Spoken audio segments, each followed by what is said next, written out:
அன்புக்குரியவர்களே, ஆண்டவர் இயேசுவின் இனிய திருப்பெயரில் உங்களை அன்போடு வாழ்த்துகின்றேன். இயேசுவின் ஆளுமை என்னும் தொடரில் இயேசு ஒரு நல்ல ஆசிரியர் என்னும் தலைப்பின் கீழ் சில செய்திகளை உங்களோடு பகிர்ந்து கொண்டு வருகிறேன். இன்று இயேசுவின் ஆசிரிய மதிப்பீடுகள், விழுமியங்கள், அவற்றை பற்றி பகிர விரும்புகிறேன். இயேசுவை பெரும்பாலான மக்கள் ஆசிரியர், போதகர், குரு, ராபி, ரபூனி என்று அழைத்தார்கள். அந்த ஆசிரியரிடம் இருக்கக்கூடிய நல்ல பண்புகளையும் பலரும் பார்த்தார்கள், வியந்தார்கள், மலைத்தார்கள், அவரை பாராட்டினார்கள். ஒரு நல்ல ஆசிரியரிடம் என்ன மதிப்பீடுகள் இருக்க வேண்டும் என்பதை நாம் இவர்களுடைய பார்வையிலிருந்து தெரிந்து கொள்கிறோம். எடுத்துக்காட்டாக மத்தேயு நற்செய்தி 22:16, இங்கே இயேசுடைய எதிரிகள் அவர்கள் கூட இயேசுவிடமிருந்து நல்ல மதிப்பீடுகளை கண்டறிந்திருக்கிறார்கள் என்பதற்கான ஒரு சான்றை நாம் பார்க்கிறோம். இயேசுவை சிக்கலில் தள்ள சூழ்ச்சி செய்த பரிசேயர்களும் ஏரோதியர்களும் இயேசுகிட்ட வந்து என்ன சொல்கிறாங்க?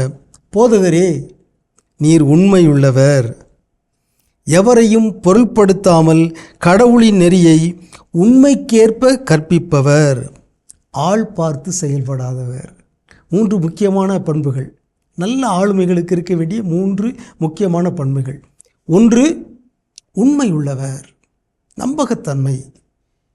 இறைவன் உண்மை உள்ளவராக இருக்கிறார். இயேசு கூறினார், நானே வழியும் ஒளியும் உண்மையுமாய் இருக்கிறேன் என்று.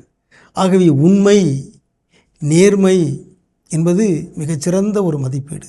இயேசுவிடம் அந்த மதிப்பீடு இருந்தது. அவர் உண்மை உள்ளவர்.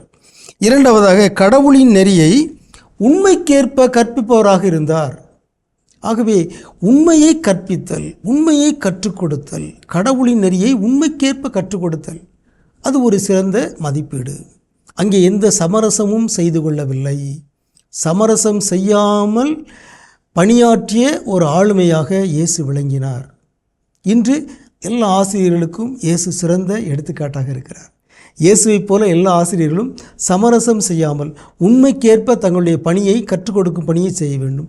3வதாக ஆள் பார்த்து செயல்படாதவர். அது ரொம்ப அருமையான ஒரு சிறந்த ஒரு தலைமை பண்பு.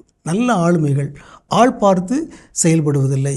எல்லோருக்கும் சமமான, சமத்துவமான, உண்மையான மனிதராக அவர்கள் நடந்து கொள்கிறார்கள். இயேசுவிடம் இந்த 3 பண்புகளும் ஆசிரியர்களுக்குள்ள இந்த மதிப்பீடுகள் அவரிடம் இருந்தன. அவரை போல நாமும் இந்த மதிப்பீடுகளை பின்பற்றுவோமாக. உங்களுக்கு அமைதி உரித்தாகுக.